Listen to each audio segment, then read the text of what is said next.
What's going on, everyone? This is AJ from Adventure Company Gaming, also known as Team ACG. I'm joined by Ryan. We are going to start with our first podcast of the year, I think. We had a few videos where we had some other discussions and guests and deck profiles, but this is the first one of the year of the just long form discussion. We're going to talk about a few things. We're going to talk about the Indianapolis calling that meta game. We're going to talk about the ProQuest meta game, and we're going to talk, just some stuff about outsiders that we're excited for, some spoilers that we got out of Indy, just a bunch of fun stuff going on in the world of Flesh and Blood. But before we get to all that, how's it going, Ryan? What's going on with you?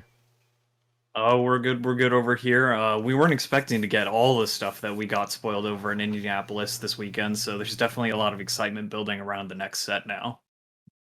Yeah, absolutely. I think there's just I wasn't ready for everything that they brought into the Indianapolis calling. It's funny enough, I was listening to the Living Legends podcast. It's kind of funny. They were saying like the first pictures were coming out, and they were like, I thought they were leaks, like because they looked like leaks. I was like, is this real? People were like in our Discord, they were like, wait, is this real? And it's like, oh yes, this is real. This is they were from a vendor or an artist proof, things like that. So yeah, super excited to jump into that. Super excited to jump into kind of what's been good so far. Ice kind of seems dominant. It's been pretty dominant since really since Michael Hamilton won Worlds that first time with Icelander, and Oldham's kind of always been hanging around. It really seems like Oldham's doing quite a lot of work. Gatekeeping a lot of heroes and stuff like that. So Yeah, Oldham just has it built into his hero ability mostly, along with just the other parts of his kit. They may have taken away the what's it called? Winter's Wail. God, all forgotten already. yeah, But they took away Winter's Wail, which is like you'd think that because it's his weapon attack that he just gets whenever he can just pitch an ice card to disrupt them, that losing that would change up his like overall win percentage, but like there's so much more to just that than the way he gatekeeps or the way he at least counters super aggro or combo style decks yeah. that the Winter's Wail alone wouldn't be enough. Like I said, it's built into his hero ability at that point. So I feel like Ice is just gonna always have a dominant matchup over all these like combo decks, and I think what we saw was a lot of people not properly preparing for it, possibly thinking that Ice wouldn't turn out as much because of the bans. Right. Yeah. Oh, yeah. There was a ban list we can kind of talk about too. Like going into Indianapolis, there was that, you know, uh, ban list. It banned Amulet of Ice. What was the other two? Is Hypothermia. Hypothermia. Hypothermia is a really unfair card, especially in Icelander, I think.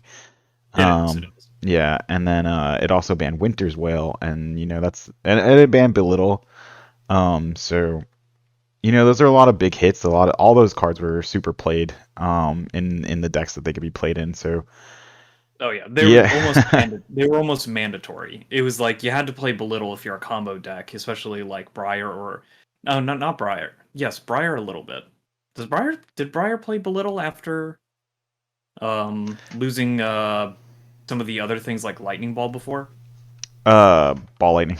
Ball Yeah, Lightning. it's funny you say that. I don't think I don't know. I knew the like more combo-y version of the deck played it, and it was one of the few times like I would see that deck actually search a red Minnowism and not Yeah. just a blue Minnowism for the resources. And I think the issue that LSS really saw was necessarily the if they were fetching, funny enough, if they were fetching red Minnowisms, I think LSS would have less of a problem. It's the fact that it was Yeah. just the resource curves were too streamlined with the little. It was Uh, way too, especially for Fi, it's way too favorable. It's y- basically free on Fi because of all the head jabs he has in his deck. yeah, it's just a deck full of like zero cost and one cost cards, and then the little Minnowism just really hedged against like ice and other things. So yeah, that all being said, I think they were good hits by LSS. I think I didn't really have any big complaints when I saw the list come out. I did think that Oldham was fine. You can even find in chats that we have that I was like, I think Oldham's okay. I didn't think he'd be as okay going into these Indianapolis results as he ended up being. Um, The but most prevalent hero in top eight. prevalent hero in top eight, especially considering that I think looking at the list, or I think looking at the snapshot, he only made up these charts, man. He only 5.4%. Or no, that was Iceland. it's He's a 6.2%. 6.2% of the overall metagame, and then he made up 11.4% of day two, Day two. and then in top eight he was 5 out of 8. So over 50% of Yeah, the field there. So, I mean, really high conversion rates for Oldham. So, um, some would but you say see maybe the on that. bands didn't go too far or didn't go far enough. That's what I'm saying. You see on the chart because of that. You see all three of the ice heroes had like some of the lowest turnouts. Lexi, surprisingly, out of the three ice heroes, had the most turnout. Yeah, Um, but then all the other turnout went to Briar, Dromai, and Phi, and then Dash, and then it went back to like regular slash more mid range decks. I But want. like I the wonder. top the top four turnouts were all aggro. I wonder if the Lexi turnout was so high because you get a lot of the benefits of ice, but you don't get the dirtily gameplay for the most part. Like I think just from a mass appeal standpoint, I would say is she more competitive than Bravo or Oldham? Or sorry, Bravo, Oldham or Icelander? I wouldn't say so, but I would say from like a general population standpoint, she's probably much more enticing to play. Oh, Um, absolutely. yeah, because you're actually doing something. No, I've always said that I've liked the amount of things and the amount of like things you can She has do a lot with of moving Lexi. parts. You're like, I'll flip this card.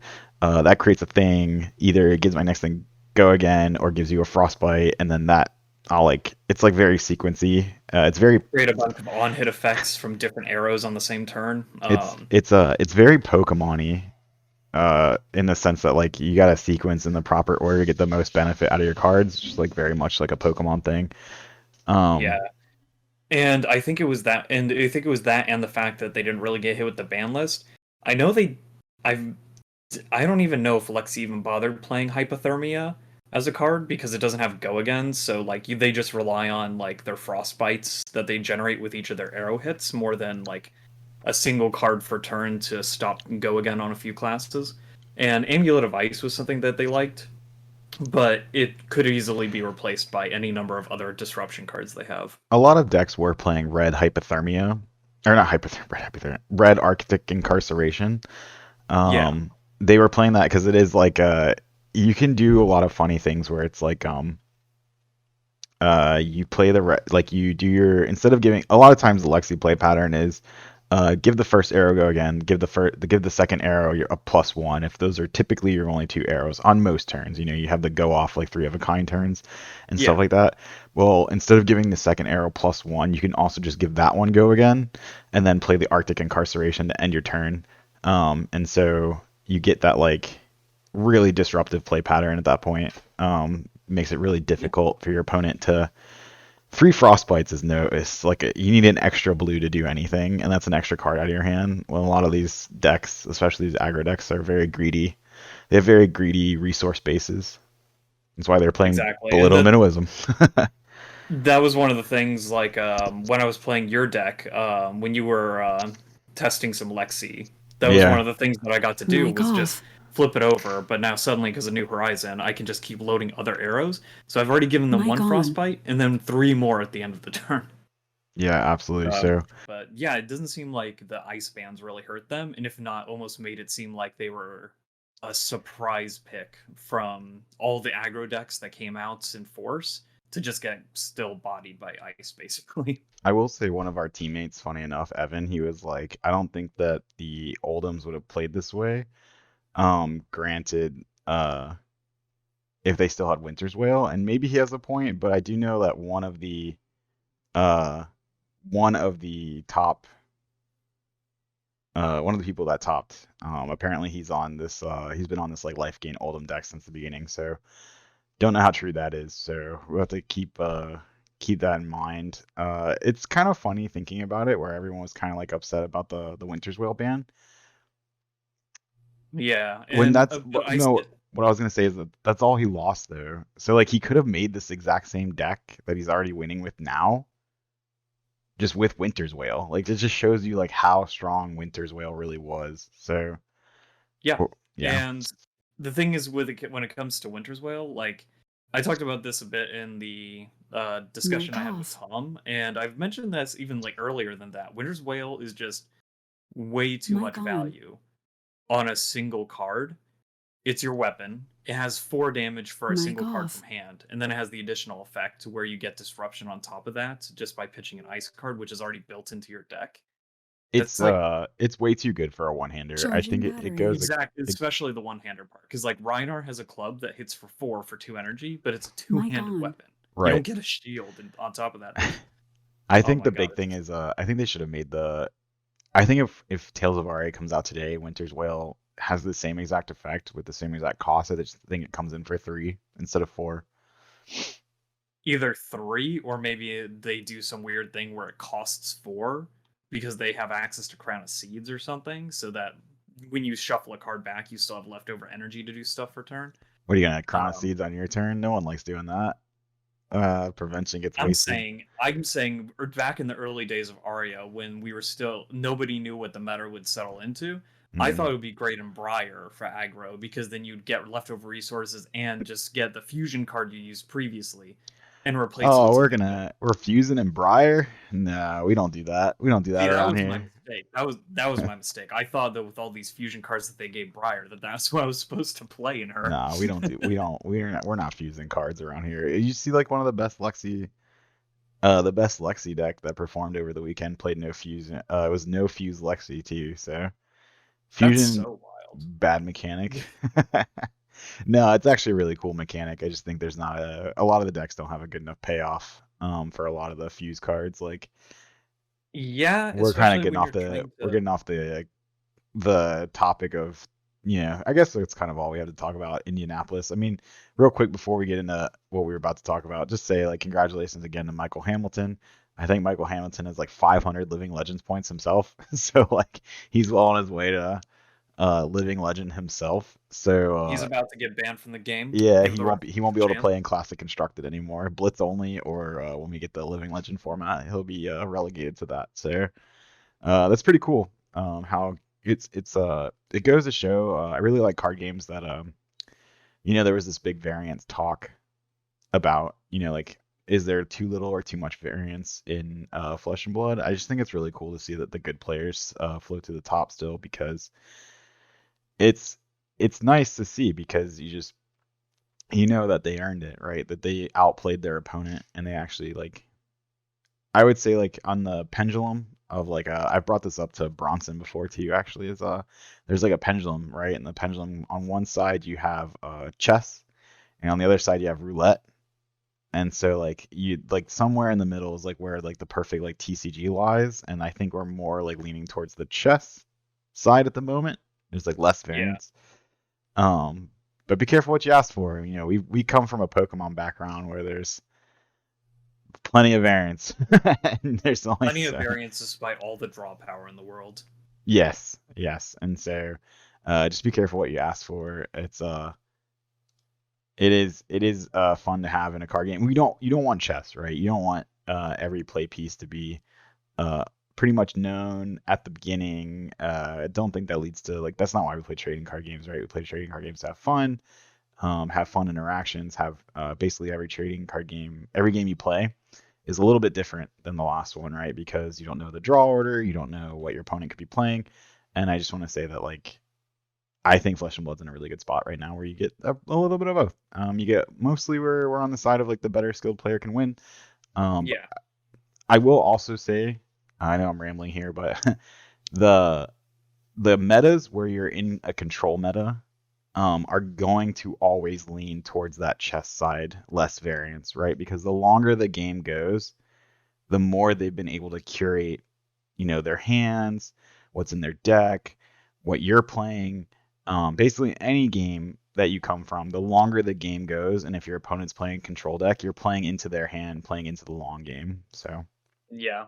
And that's the thing I want to add on top of that is that when it comes to like a TCG, The other cool thing about even just like a little bit of variance compared to it is that it makes you feel rewarded for being able to think through each situation as it comes, not being like feeling like, oh, I'm just playing this same sequence over and over again. You've got a little bit of thinking to do. Maybe look at hands as they come. You get bad hands, you get good hands, and you Yeah, just try and figure out how to optimize each one. It's more interesting that way. It's rewarding.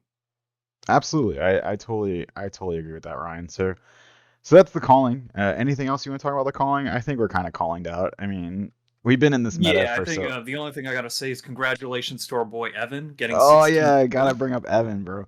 You said 16th. He got 15th, bro. 15th. Oh 15th. my god. Yeah. Now I What cracked that, disrespect, cracked dude. I that, can't believe it. cracked that top 16. Got his first cash at a tournament at a major. And yeah, big props to him. That's huge, man. Especially doing it on Briar. And it's really funny. He's going into this tournament. He's like, going into playing Briar. Haven't played a game of Briar in forever, like months. He was on Oldham and just totally But that's decided the to other pick thing I up was gonna say. Briar. It's really funny because he was such an Oldham main for forever, and look at what the top cut turned out to be. He actually might have done just as well or Mic even better off. on Oldham. He might have. I mean, like I was saying, I don't You think know, uh, Oldham is dead at all, and then you can see that Mic on. from the results. oh no, of course, and it's like no one. I don't even think he thought it was dead, but like the winner's whale just seems like such a skewed change to like how your turns feel. Like I could see where it might throw players off if they don't have enough time to practice after the changes. Yeah. So moving on from Hmm. calling, before we get into like deep outsiders speculation and cards that I mean, this is what I live for. I love new cards, man. I can just look at like I just want to be like I don't want to be in like in the other games territory where we're getting spoilers like every other day, but Nah, having I having seasons is kind of nice to a I degree. love the way LSS does it, where I'm actually like, it's like Christmas. I'm like looking forward to it. Like, what am I gonna wake up to tomorrow? What cards am I gonna wake up to tomorrow?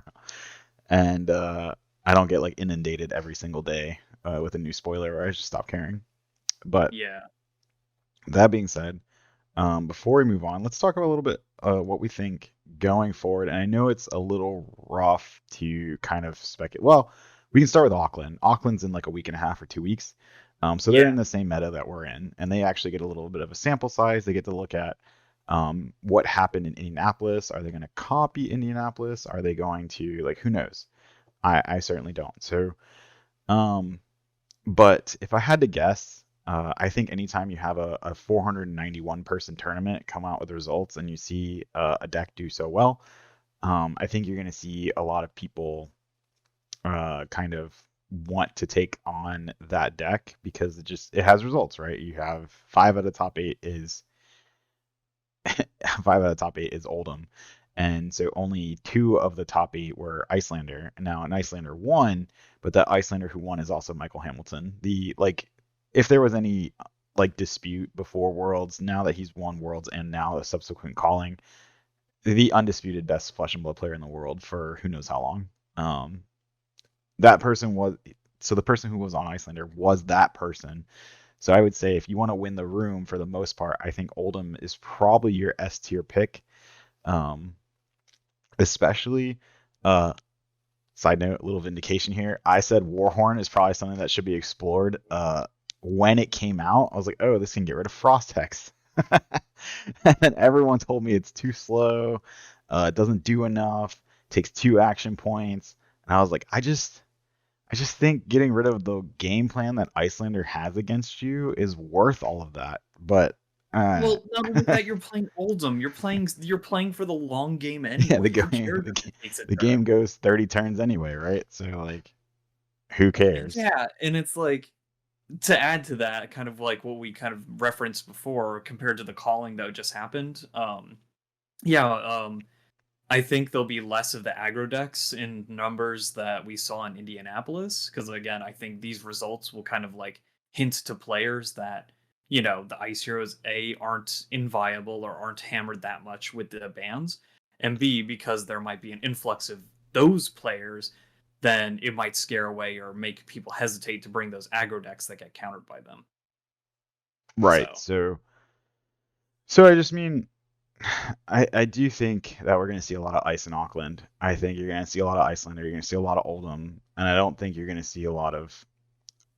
I don't know. Maybe we will see aggro decks kind of make I it if we think that they find the sauce that can get around it. I mean, my counterpoint to my own argument, real quick, is that so was it last calling season when that Dash won like a really early event. I don't remember if it was a calling or if it was a nationals. It might have been nationals.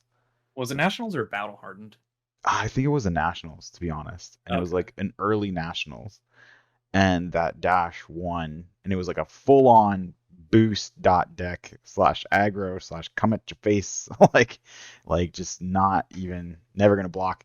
And it took that tournament by storm, and everyone's like, "Oh, Dash is back on the menu," right? Like, and then people just realized, like, "Oh, if you don't try to like if you're not trying to keep pace with them, and if you just start blocking from the beginning, you be disciplined, kind of like how you used to, kind of almost the exact same way you used to fatigue chain, is you have to start from the very beginning. You have to say like I'm not gonna like do that thing where like yeah I'll leak 6 so I can send back 7 and blah blah blah because you'll eventually get overwhelmed by value You right will, with you chain. will. And Dash kind of did the same thing where it's like I'm just gonna these turns are too big for you to not block from the beginning. Like if you end up taking a chunk early, you're gonna that chunk early is gonna kill you, right? Then people started blocking and blocking a lot and playing more blocking decks and more D reacts, and that deck just fell off after that meta, um, and did not really a whole lot after that. Yeah. So and really fast. Like I mean, like the next week, I think there was like a couple in a top 8 somewhere, and then like literally the week after that, they were like gone. They were like completely gone from the metagame. So um, yeah, it's just funny how these things can change so fast, and I just don't know. I don't know if there's a. I can't think of anything personally of like a tool or a toolbox version of a deck that would crack that Oldham shell reliably enough to really shake up the meta at this point. Yeah, it's kind of hard to say. I will say that we should still expect a lot of aggro, not because necessarily expect that they have the counterplay Mm-hmm. against ice. Maybe they'll be a little more prepared this time, but you just have to admit that in an open field or an open event like this where anyone can participate, you'll have even the like newer players who really just like aggro decks just still bringing their aggro decks. So I still think we're going to have a pretty high turnout, mostly for those same 4 heroes that had a high turnout here in terms of aggro decks. And I keep referring to Dromai as aggro. We'll call her mid range or control or whatever. She has more gone towards that aggro side as of Okay, late. okay, so It's okay, more so red line. It's more uh, I don't want to say mid range, but it is more like value oriented. Like you're gonna just like swarm the board, go face. Not that you have too much of a option in this game, but you're gonna swarm the board, go face, and then you're gonna hopefully your opponent has to deal with your dragons, otherwise they get exponentially more out of control. Kind of yeah, like a fair version of Prism, which I thought Prism was fair anyway, but we don't have to get into that.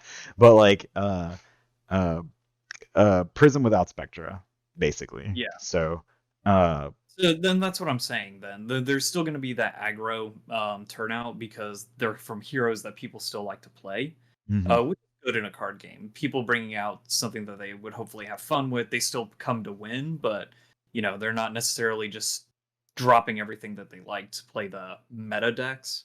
But I would expect a little bit higher ice turnout than we saw at Indianapolis. Now that they realize ice is still in it, you know.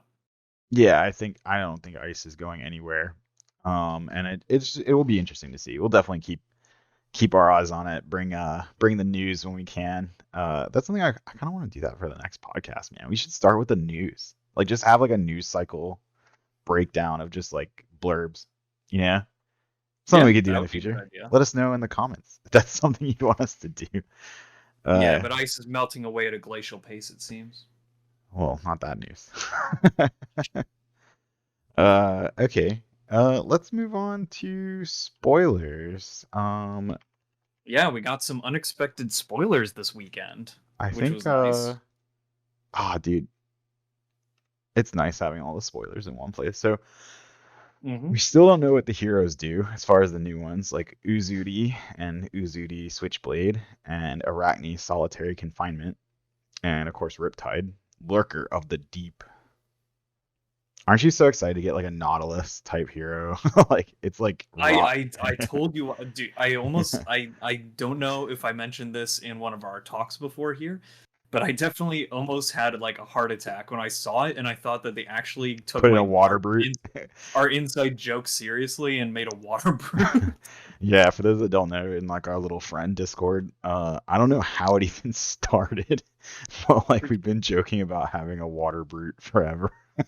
I think it was just like when they talked about everything getting talents in the future and going to other places with different talents. I just said, "Oh, I can't wait for that water brute." Yeah, I think It it. was I think literally it. just the first thing that came to I mind. think it came up with.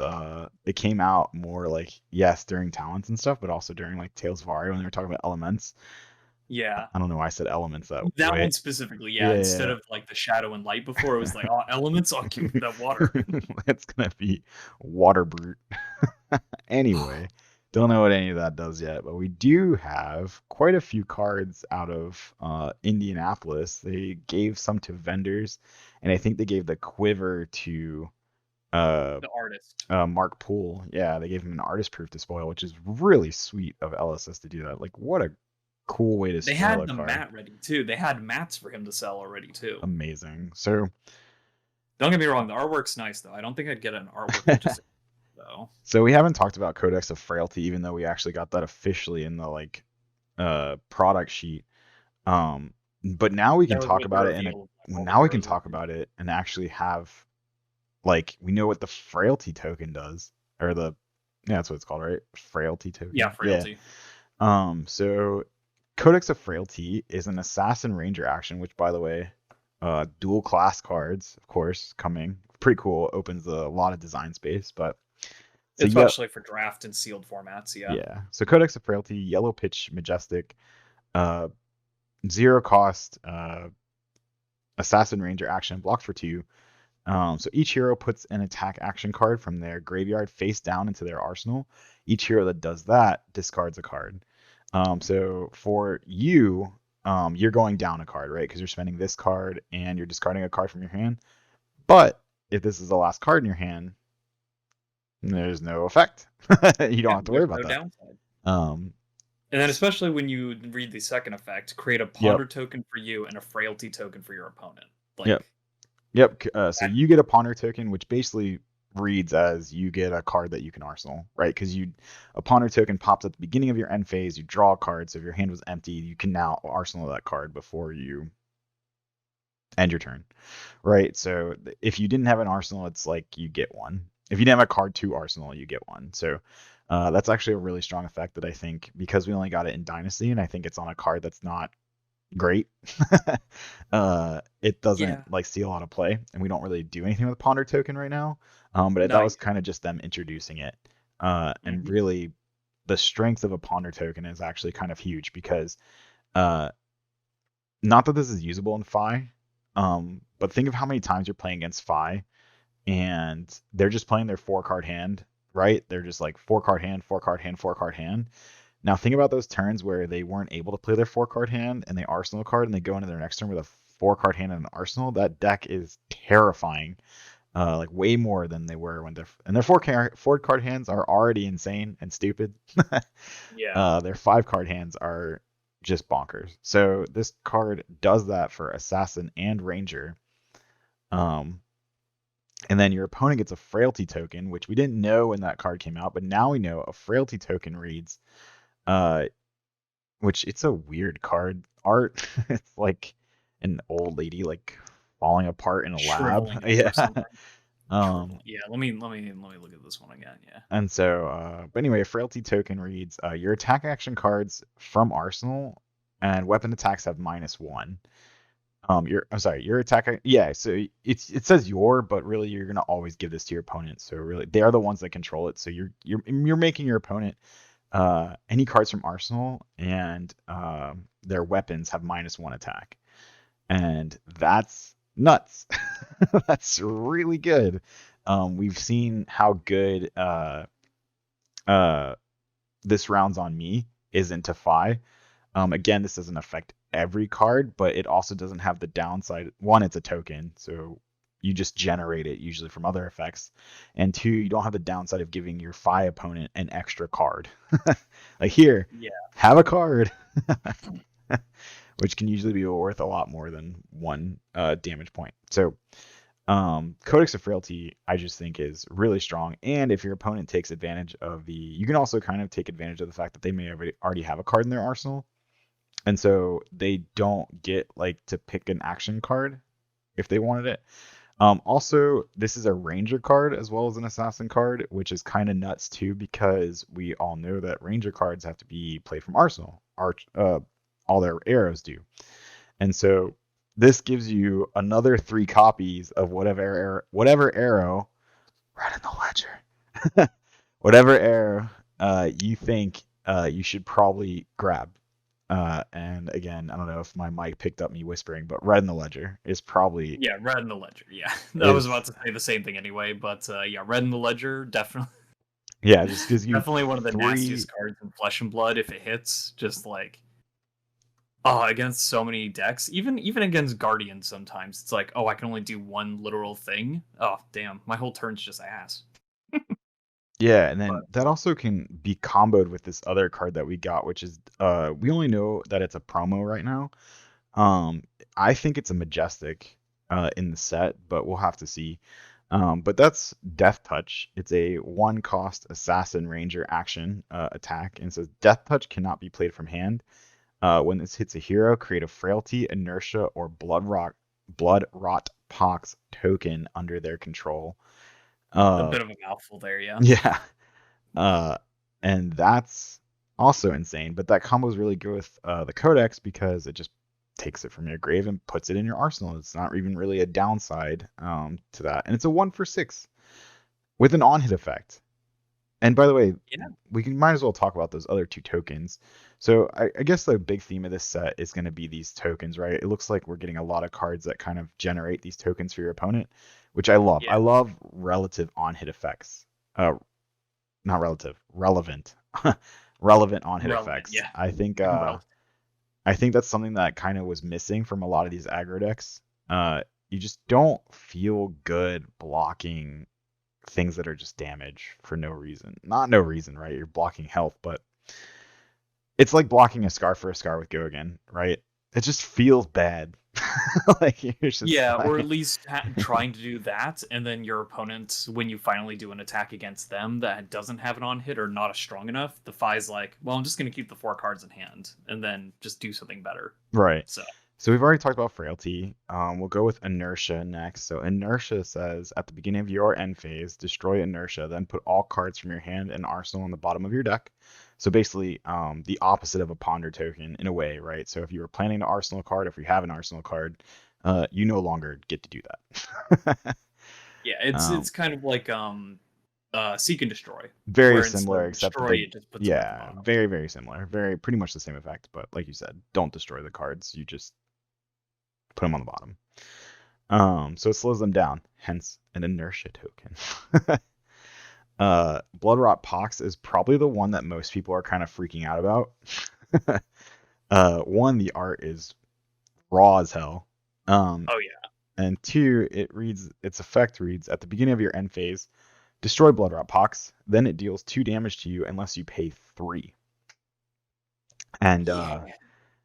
That's pretty heavy. they Especially also if you can somehow get multiple of these. I mean, technically, you can get yes, multiple with the other 2 cards that revealed the Infect and Spike with Blood Rot. If you hit with both of those, I just then you think just I just think personally, like I don't know how much we'll be doing that. I just have a feeling that most of these things that are going to have these on effects are going to be rare or higher, right? I just have that kind of like at least for limited. That's where I'm kind of going with this. At least for limited well, sake. the reactions look like they're rare, and then the attacks themselves that just hit for 3 at Oh, red true. Yeah, those are commons. Those are are commons. So yeah, we yeah. did get a set of I won't go through each card because they're kind of all the same.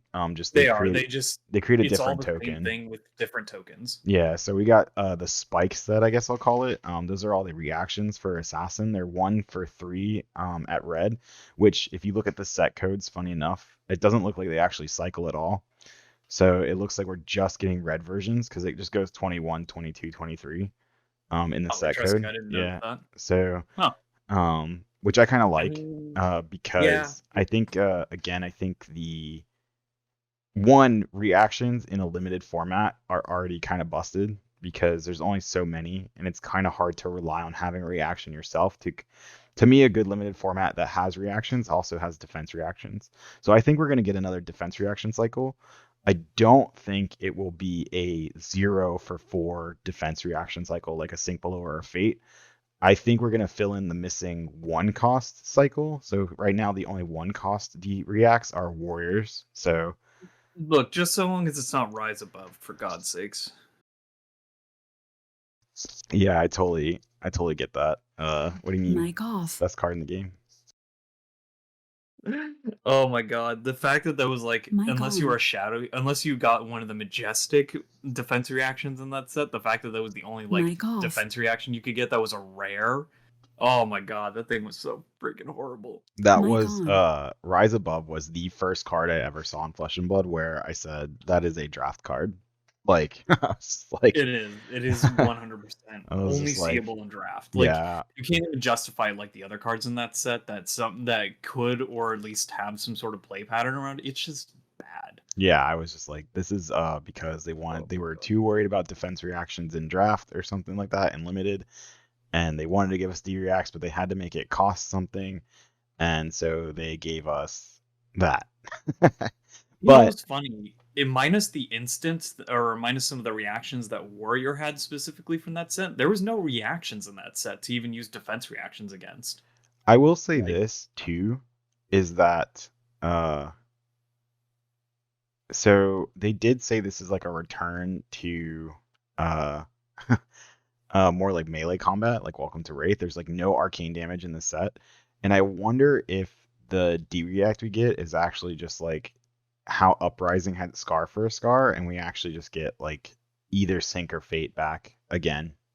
So like you we can have could. it in limited, but it doesn't like affect CC. The reason I say I don't think there will be a 0 for 4, at least not a new one, is we do not need another one in CC. We don't need another We 3 cards that block 4 for 0. Yeah, it would just make it so that stalling or doing defensive decks would just be like too easy at that point. Yep. Like, So those are the no, no, we spikes. The spikes are all 1 for 3 defense reactions. Or sorry, attack attack. reactions for Yeah, assassin. They're not dual classes. They're all specific to assassin. And again, they yeah, all do the same thing. They add 3 damage to an assassin attack card. Oh, and and give you one of the it does have to be with stealth, which is a new keyword which we haven't had spoiled yet. So lots of speculation on what the stealth keyword means, but yeah, each of these attack reactions just create a different they create the basically the token that is in their name, right? So there's Spike with Blood Rot, Spike with Frailty, and Spike with Inertia, and they each create their token respective of those. We did get a set of head jabs without Go Again for Assassin, so that's kind of like my 0 for 3. They do all have stealth, so I guess if you want to say Go Again is worth however many like design points on a card, stealth seems to be worth less design points. The reason I'm saying that is because not only do these have stealth, they also have three on hit defense. effects and 3 defense. Yeah, And they also have relevant on hit effects, right? So they all create again. We have infect, sedate, and wither, and they all create the token of they're they're relevant. Yeah. related tokens. Yeah. Um, I was gonna say, I think when you pointed out that the attack reactions only have the one color of, I think that's more of like, I think um LSS wants to make sure that decks don't just have like the 9 of for like all these specific cards or like for the one specific card because it's like, oh my gosh, Wither is so insane. I can just put all 9 in as reactions and then all my stealth cards effectively have the threat for it. Yeah, Like I totally get that's it. And yeah, kind of it's kind of nasty. insane. And I think the blood rot pox one, I think they're kind of worried about because again, the way it reads is like so if I have 3 spike with blood rot in my hand, and I play an attack from Arsenal, and I give it 3 spike with blood. I pump it by 9 and give them 3 of those tokens. Man, they're taking extra. You got to think this spike with blood rot is worth, in theory, 5 points of damage on an attack reaction for one, and that's just wild to me. Yeah. uh, yeah, spike with blood. Actually, 1 for 5 is kind of the perfect math on that for a single card. I just think But it's the different on fact that it attack reaction. It's just kind of crazy. attack reaction is what, and it's still defense for 3 too on its own. Like Yeah, that's an that's why. assassin thing. All the that's kind of why I like gravitated towards Arachne towards the during ProQuest season. I was just enjoying it because like, man, the deck just it blocks The so value well. feels like it's there. There's so much value in that deck. Like it feels good to play it out at a pace rather than just trying to combo off like dumping your hand each It's turn. very methodical, and it did actually very much remind me of like old school Flesh and Blood in a sea of like unfair decks, or like what felt like Exactly. unfair decks. But it, Yeah, to be fair, Assassin still has those two specific majestic. Eradicate's cool, but like it doesn't affect your opponent's like game plan essentially as much as Leave No Witnesses, which is like on its own command and conquer. And then the Surgical Extraction that also just banishes a card of your choice from their hand. That's so wild. right. So I want to talk So they about. have their own Okay. crazy cards, but just not the whole deck. It's limited to those specific cards. Right. Let's bring up 2 more cards or one more card before we talk about the quiver because I really want to get into this discussion about the quiver because the quiver is like so uh controversial. Insane. Well, controversial. People say it sucks. People say it's great. All right, we'll get into that. We do have one more card. It's actually a ninja card. It's the first like ninja specific card that we actually had spoiled. It's a bond Bonds of Bonds of Ancestry. Ancestry, and this is a rare, which a rare with this art. And if you're listening to this without a video, I will put all these cards like in the video, but just know that this art is just really good. Man, LSS just knocks it out of the park. Hiring these It artists, but reminds me of Tiger Swipe with the spirits all coming in like oh that. yeah, oh very much so. And Tiger Swipe was a really good card, Agreed. art wise. So Bonds of Ancestry. This is a wordy attack. So this is like probably one of the most heavy word counts on a card we've on a Flesh and Blood card we've had so far, but it's not that complicated. So it's a 2 cost rare, which it might cycle. So it may this one pitches for red, but we might get a yellow and a blue. Just I depends. think it will. I don't think this card is like one of those things like the attack reactions because it's adding to a combo line. And Right. if it's not So majestic, I think it's fine being in the multicolors. right. So real quick, it's a combo card which we haven't seen. I guess we saw him in the Tiger line, but since then we didn't see it, and since basically Welcome to Wraith. But combo, if a card with Gust Wave in its name was the last attack this combat chain, this costs 2 less to play and has go again. And when this attacks, you may banish a card with combo from your graveyard. If you do, search your deck for a card with the same name, banish it, then shuffle. You may play it this combat chain. So the first thing I thought when I read this was like, oh my god, you can play a Whelming and then play this card, banish a Mugenshi from your grave, and get to go fetch another Mugenshi. That's insane. Then I was like, this breaks that combo line because Whelming Gustwave was no longer the last card played on this combo chain. So I don't really know what this is good for at this point, other I was than gonna say I can think of like two specific scenarios. So one is obviously I think we're gonna get more cards for the Gust Wave line this set because it's Katsu and Benji coming back. well, I think we're gonna get different gust waves, right? We have to, right? Because We may or get some reprints, but we're definitely gonna get some new stuff, and that's what I'm saying. This might combo better with those new well, things. I'm just saying because it's not worded as if the last card played was Whelming Gust Wave. It just says of a card with Gust Wave in its name. That just tells me like we're getting something else with Gust Wave in its Oh name. no, absolutely. That's what I'm saying. So we're definitely getting some cards that also have Gust Wave that probably add to the combo line, or would count this as part of the combat chain that gets its effect, or something like that. Or there is technically with the Tiger lines, like if you have Tigers waiting in your banish or Mm, something, then you can banish a card that combos off the Tiger specifically, and then do something. But it's doubtful that you'd play something that does Tigers and Gust Wave in the same combo line. So I think it's more likely just obviously going to relate to something that's in the set that hasn't been revealed. yeah, it's a good point. This card, the only thing I could really think of it is like if your Whelming gets stopped. right? And like it just gives you another out to the whelming in the sense that like you can play this, banish just like a heavy hitting combo card, like any combo card that's like a 1 for 5 or something like that. One Um, for five or 2 for 5 if you have the yeah, resources left. yeah, something like that. So something that you can just, uh, yeah. Also, that this card makes itself free is pretty nuts. I mean, not too nuts. I mean, 2 for 4 is terrible. So, Right, but 0 for 4 with an on hit with a relevant. Does it even care about hitting? No, I just wanted attacks. No, this card's pretty nuts. well, when this attacks, oh, I didn't even notice that for a second. You're right. I'm so used to all them all requiring the hit that's okay. So maybe that's why it sounds kind of weird. We probably will get something that has something to do with more gust wave stuff and possibly this, but maybe it is just to be like, oh, so none of my stuff hit, but I'm gonna play this and then just banish a 0 for 4 even, and then just play Yeah, that to finish off the chain. yeah. I was even It's thinking it's just a like free yeah, search. like it's a free search. You can also so like with just the cards we know now, right? If we go pitch a blue into a surging into a whelming, and they don't let it hit, so you can't search the Mugenshi. You have this card. You can play this card, banish a different combo piece, like not part of the surging or whelming line.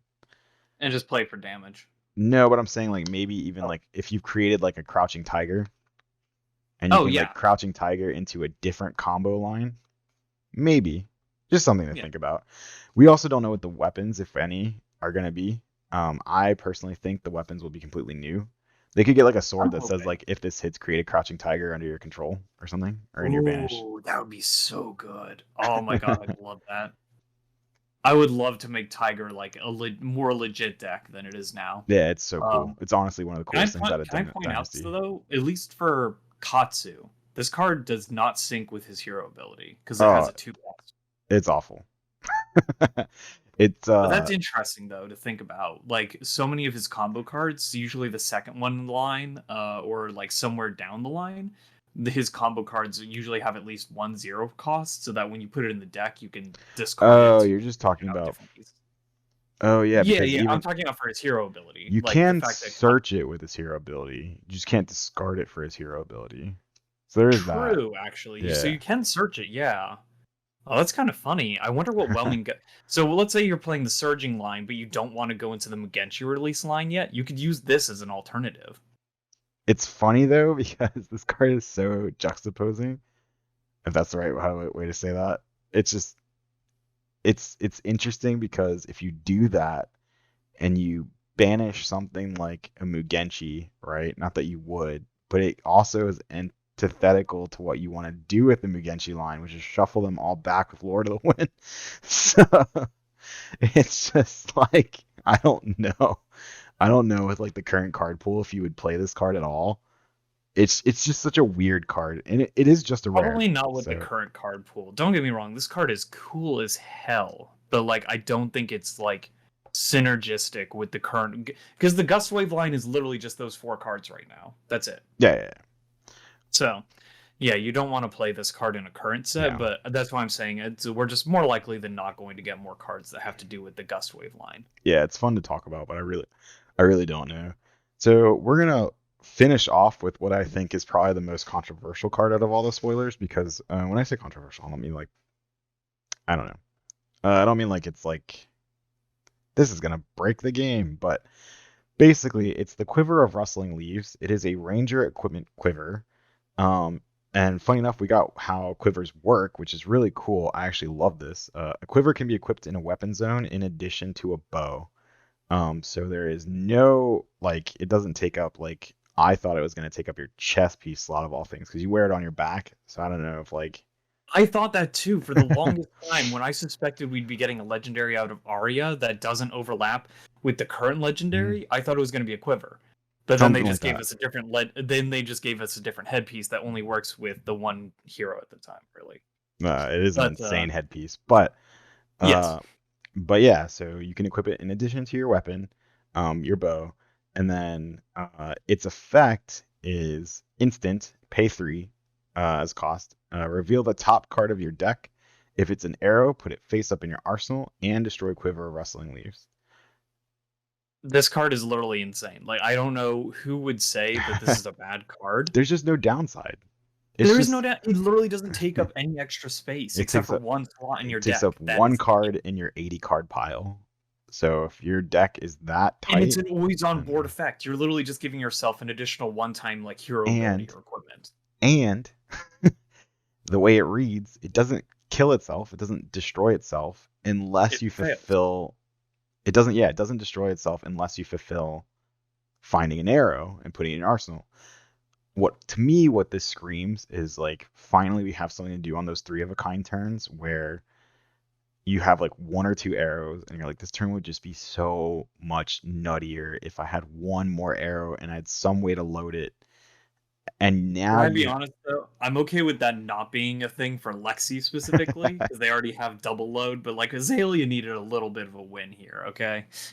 yeah, and it's just until we get a legendary quiver or another quiver that does something more specific to like a hero's playstyle, which we might even get in the set. Sometimes LSS likes to do this thing where yes, this is the generically powerful one, but the one that's more niche and more relegated to like the hero's playstyle, and not necessarily the quiver, but I mean like you know other things that like how many heroes play like Snapdragon Scalers?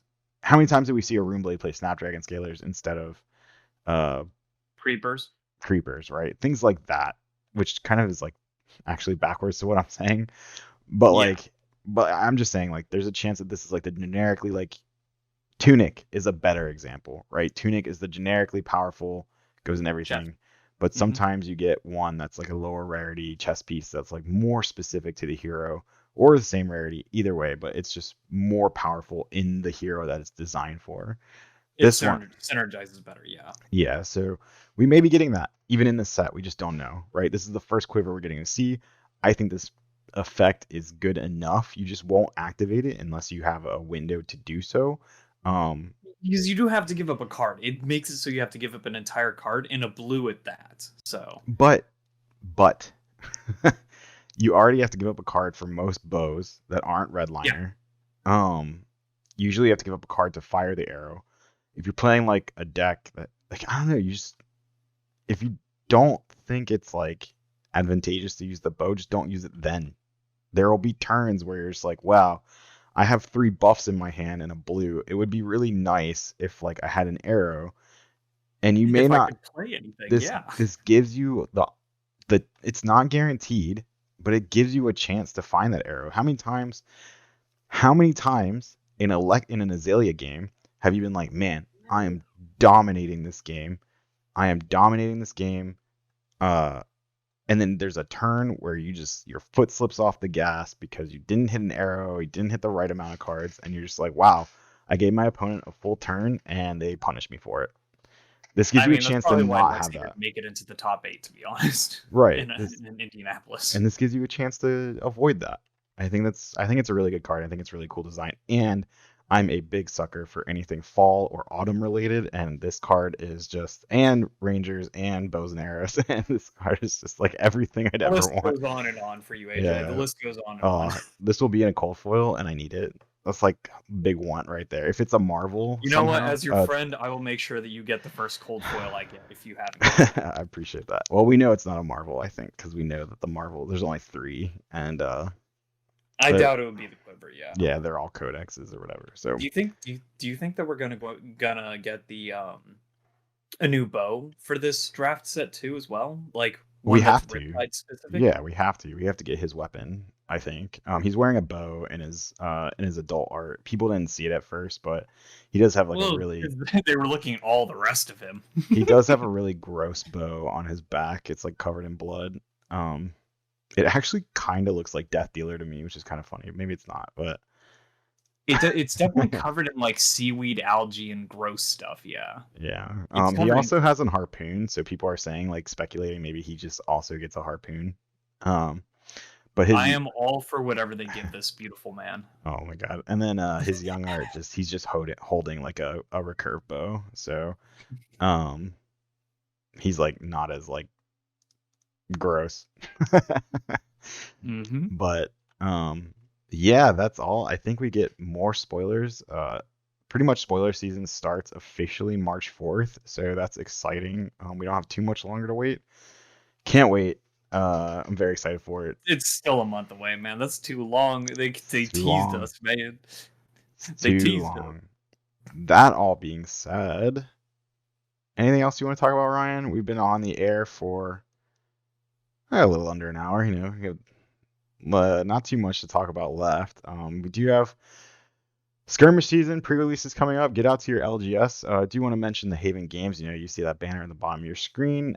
They do support us. It's pretty awesome. We do bring you guys. We have some deck techs coming up. We do have like deck profiles and live gameplay and lots of fun stuff coming up. And it's been a lot of fun bringing this stuff to you guys. And if you could like and subscribe, wherever you are watching or listening to. This will be the first one I think I'm going to really make an effort to finally get this audio posted to like um actual podcast channels, so like Apple and Google and Spotify and all that stuff. I'm going to really work to get that actually going out there because we call it a podcast, but we haven't actually like podcasted it. It's just been on YouTube. So definitely we'll work on that. But just make sure you get out to your LGS and really support the game. Grow those communities. This game is still young, still has a lot of growing to do. Stay Oh yeah. positive. Stay positive out there. Be friendly to your fellow gamers. And just have fun with it. Like that's what I was trying to say is that the thing I always like about callings is that day one always feels like it's diverse, if for nothing no other reason that people still bring out the decks that they and characters that they just like. And I think it's always fun to see like how many of those can actually make it to day two, or how many of them just like, or when you even just sit across from a player playing some deck you're not expecting to go up against, and you just feel like you feel a different energy there than just going up against the same meta deck. It's real fun, and Right. just keeping the game fun is so important. I will say, like every single one of my big events, I've had like maybe an average of zero point 0.5 bad actors, meaning like one here, none there, and then like We've the had some fun stories. I yeah, know but then we've gone over. at the same time, the vast majority of every opponent I've ever had at any local level event, major event, has been far and away super positive. It's been really fun. I was gonna I say hope it's that only ever continues. once in a blue moon where we meet like a outlier And it's like so of sorts. off-putting, right? Because it's so It not is. it's not what It's we're used so to. different than the rest of the mood when it happens. But that's why I'm saying it's. I'm glad that it's It's so so rare. rare. And if you guys are here watching, I just want to thank you guys too. Um, we do this for you guys, and we do it for us, but we do it for you as well. So I think that's gonna Yeah. be it for us. And I think stick to Team ACG for all the flesh and blood news and entertainment, lots of gameplay and stuff, all that good stuff No, coming up. yeah. The only thing I could say left is I'm just interested to see how they're gonna make Riptide a trap ranger of all things going forward, because Don't I worry. still can't wrap my head around how you make something that's revolved around defense reactions like that. Oh yeah, and uh, a little preview for our preview. We will be going through. We don't have a preview as far as like cards go. We didn't get a spoiler, but we are going to be doing a full-on set review with Nick from the channel. Me and Nick. We're gonna give you every card. We're gonna go over every card. It's gonna be like a 3-hour video. Every card we have until basically up until release, right? So if we get to release, whenever we get the full set spoiler, which is usually like right before, right as the set's coming out. So we plan on filming that as soon as we get that. It's gonna be like a 3-hour long video, and it's gonna go over every single card, and we're gonna basically have like a 3 grade system, and it's gonna be a lot of fun doing that. And we hope you guys enjoy it. Definitely leave comments and like that video, like this video, on your way out. So I think that's enough rambling for us. Unless you have one more Yeah, thing and on. I'll say just to add to that, to the upcoming hype, I intend to make myself one of the first to put out a Riptide video. However, I decide to build it first, whether it's good or bad. I wanna put something out there to say that I'm gonna start testing this, and hope that my fellow Riptide enthusiasts will do the same. I'm definitely excited to watch that. I'm definitely excited to have you guys along with us. So that all being said, this has been Team Adventure Company Gaming, Team ACG. We are out. Peace. Peace.